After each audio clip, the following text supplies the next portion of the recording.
Asbestos is a naturally occurring mineral that's been used since really the time of the Greeks as an insulation material.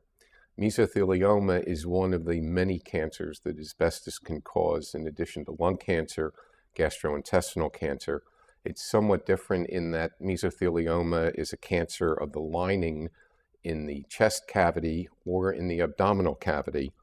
And in that way, it's unlike lung cancer. It is not caused by cigarette smoking and is virtually unknown except for people who have had asbestos exposure.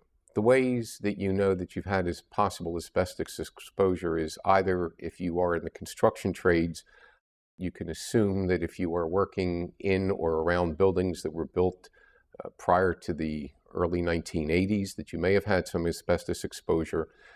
Certainly, if you've worked in the actual building of those places, you can assume that there was asbestos used. It's also not unusual for a spouse, particularly of asbestos insulators, to develop mesothelioma because traditionally it was shaking out the clothes in a laundry room and then inhaling the dust and fibers that came off the work clothes. It is very common for neighborhoods working or around asbestos plants to also have much higher rates of mesothelioma than the general population. In terms of the rights that a victim has, it varies depending upon the nature of the disease process, and it also depends upon the state in which the person lives.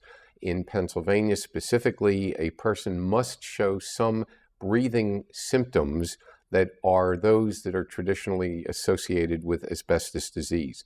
A malignancy caused by asbestos disease in and of itself becomes actionable. A person should consult with us to determine what their rights may be, certainly in terms of Pennsylvania or any of the other states where we practice.